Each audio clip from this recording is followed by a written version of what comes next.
Bonjour et bienvenue dans cette vidéo consacrée à un livre que je vous présente. Je vous présente de chercher ce livre et de le lire. C'est l'un des meilleurs livres en finances personnelles. Et en finances personnelles et en création d'entreprises, au moins on peut dire ça aussi. Parce que dans ce livre, Père riche, Père pauvre, Robert Kiyosaki nous montre les bases de la finance. Il nous montre comment l'éducation peut avoir un impact financier sur l'individu. Parce que comme il le rencontre, il a eu l'occasion de rencontrer et d'être éduqué par deux pères. Son père biologique qui est son père pauvre, il faut imaginer son père biologique qui enseignait à l'université. Et il faut voir aujourd'hui en Afrique, quand tu enseignes à l'université, on te considère déjà parmi les riches. Mais, comme il l'a dit, il y aura ce qu'il appelle la foire d'empoigne ou l'engrenage, le piège. Parce que plus tu es mieux payé, parce que même si tu es mieux payé, même si tu gagnes des millions par mois en tant que salarié, si jamais tu ne suis pas les règles de la finance personnelle et de la comptabilité, au bout du compte, tu finiras dans des pièges. Tel a été le cas de son père biologique, qui, il était salarié, il travaillait pour le gouvernement, il était jusqu'à l'université, il enseignait à l'université, mais néanmoins, c'était un salarié, mais il ne suivait pas les plans, les règles de la finance. Voilà. Alors que son autre père, qu'il appelle son père riche, qui était le père de son ami Mike, a suivi brièvement les règles de la finance personnelle, qui consistent à se payer soi-même, comme l'a dit l'autre là, parce que se payer soi-même, et Robert Kiyosaki l'a montré dans ce livre, mais aussi il y a un autre livre de Georges Clason, ce livre-là qu'on appelle L'homme le plus riche de Babylone, Georges Samuel Clason. Il nous dit dans les lois de l'or, dans les lois d'acquisition de l'or, la première loi c'est, il disait, je cite, l'or vient toujours en quantité plus importante à l'homme qui met de côté non moins du dixième de son gain. Non moins du dixième de son gain. Pour créer un bien en prévision de son avenir et de celui de sa famille. Alors, donc ça commence par là. Et Robert Kiyosaki reprend cette même notion dans ce livre-là, en disant quoi? En disant payez-vous d'abord. Quel qu'en soit ce que tu as, il faut te payer d'abord. Même si tu as une minime somme. Il y a des gens qui au début ne gagnent que, voilà, un salaire, ils ne gagnent que quelques minimes sommes. Mais quand tu suis les règles de l'acquisition de l'or, les règles d'acquisition de la richesse, les règles de la finance personnelle telles que dites par Georges Samuel Clason et par Robert Kiyosaki, tu finiras par être indépendant. Indépendant d'un salaire, indépendant du gouvernement. Parce qu'en ce moment, tu vas mettre l'argent sur tes pieds, l'argent va travailler pour toi. Tu mettras l'argent à ton service. Tu mettras l'argent, tu feras de l'argent ton esclave, comme l'a dit Georges Samuel Clason. Parce que dans son livre, dans le livre aussi de Georges Samuel Clason, qu'est-ce qu'il dit? Il dit dans la deuxième loi, l'or travaille avec diligence et rentabilité pour le sage possesseur qui lui trouve une utilisation profitable, se multipliant même comme les troupeaux dans les champs. Vous voyez?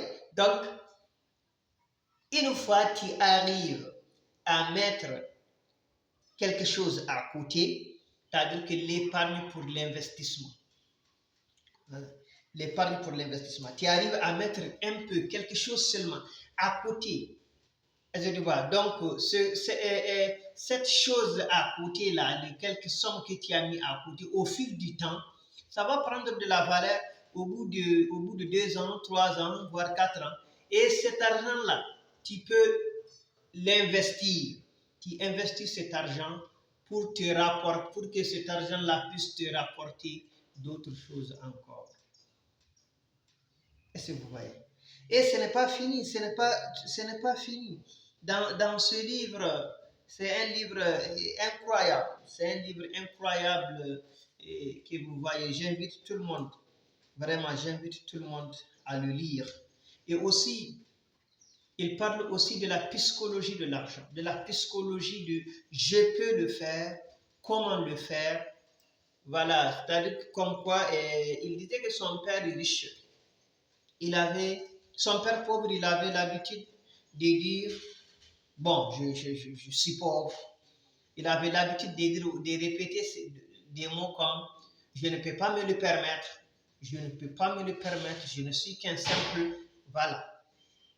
Alors que son père est riche, lui, il leur interdit d'utiliser ces termes-là, de dire, je ne peux pas me le permettre. Parce qu'il dit, au lieu de dire, je ne peux pas me le permettre, pourquoi ne pas chercher, ne pas reposer la question, comment puis-je me le permettre? Par exemple, il y a certaines, à un moment donné, peut-être ils peuvent dire, bon, je ne peux pas me permettre aujourd'hui d'acheter une voiture. Ils vont dire ça, parce qu'ils n'ont pas ces ressources-là en main. Mais Robert Kiyosaki te dit quoi? Il te dit non. Il faut reposer la question, comment puis-je me permettre d'avoir telle ou telle chose? Et cette façon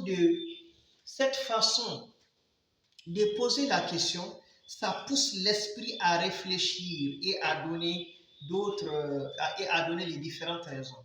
Comme le dit Georges, l'autre là,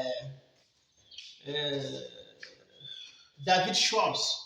David Schwartz, dans son livre La magie de voir grand, qu'est-ce qu'il dit? Qu'est-ce que David Schwartz nous dit? Il nous dit que quand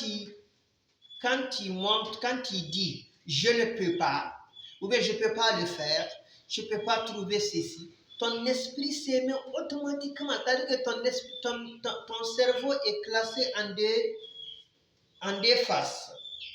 C'est deux parties.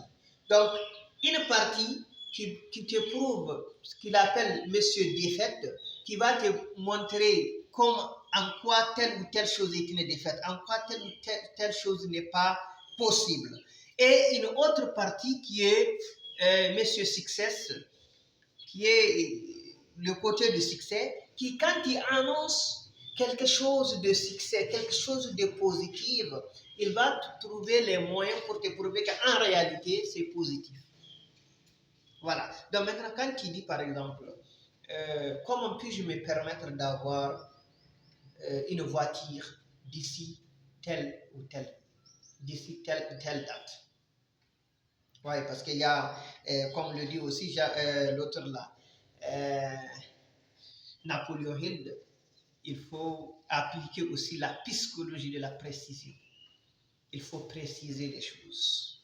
Quand on veut quelque chose, il faut avoir ce désir de l'avoir, la volonté et aussi une précision honnête et un plan honnête et sincère pour atteindre ce but. Et ça arrivera. Ça arrivera. Donc c'est la même chose que l'autre là aussi, Robert Kiyosaki nous dit aussi dans ce livre-là. C'est-à-dire qu'il nous parle de la psychologie de la finance. Il ne faut jamais croire que tu ne peux pas. Il ne faut jamais mettre en tête que tu ne peux pas avoir des millions. Ne mets jamais en tête que tu ne peux pas devenir tu ne peux pas devenir un milliardaire. Tu peux devenir un milliardaire. C'est-à-dire qu'il faut te dire seulement ceux qui ont eu telle ou telle chose là. Qu'est-ce qu'ils ont que toi tu n'as pas? Il faut essayer de t'évaluer par rapport à ces choses-là, de t'évaluer par rapport à ça. Telle personne a ça. Qu'est-ce qui me différencie? Qu'est-ce que telle personne qui est milliardaire telle personne qui est millionnaire, telle personne qui est directeur d'une banque, telle personne qui a ceci, cela. Qu'est-ce qu'ils ont que toi, tu n'as pas, que moi, je n'ai pas. Donc maintenant, tu vas essayer d'étudier toi et d'étudier lui. Donc tu vas étudier lui par rapport à toi et toi par rapport à lui. Et vice-versa. Ouais, donc ça sera la même chose. Ça sera la même chose. Donc, c'est ce que Robert Kiyosaki.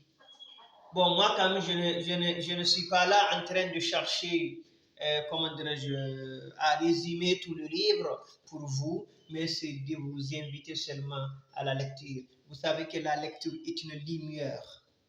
La lecture est une lumière. C'est la lecture qui a changé. Parce qu'aujourd'hui, et même chez nous ici en Afrique, le plus grand problème aujourd'hui, c'est que les gens ne lisent pas. Les gens ne lisent pas. Les gens refusent de lire. Pourquoi? Parce qu'ils n'ont pas cette volonté d'aller, parce que c'est bon, c'est dû aussi à la formation à l'école, on peut dire ça. À la formation à l'école, parce qu'on se limite seulement à quelques, voilà, à quelques, comment dirais-je là, à quelques œuvres de la littérature à lire et puis c'est fini. C'est-à-dire que ça ne nous pousse pas très loin. Voilà. Donc il faut puiser dans les livres. Lisez, lisez. Le monde là n'a pas commencé aujourd'hui. Il y a beaucoup de gens qui sont passés avant nous, qui ont exprimé leurs idées. Et même aujourd'hui, les gens continuent d'exprimer. Parce que vous savez, même cette vidéo que je suis en train de le faire, c'est pour transmettre quelque chose que moi j'ai eu et je l'ai puisé dans les livres. C'est pour vous transmettre quelque chose que j'ai eu. Et le meilleur cadeau qu'on peut faire à quelqu'un, c'est de lui transmettre ce que tu sais. Sur ce, je vous laisse aujourd'hui. C'est fini pour cette vidéo d'aujourd'hui. Et n'oubliez pas aussi de liker la vidéo et de vous abonner sur la chaîne YouTube. Nous allons continuer de temps en temps à faire ce genre de vidéos pour, voilà, pour se mettre au même niveau, pour partager des idées aussi. Si vous en avez aussi, si vous avez des remarques par rapport à la vidéo, n'oubliez pas aussi de mettre ça dans les commentaires. Merci, à plus tard.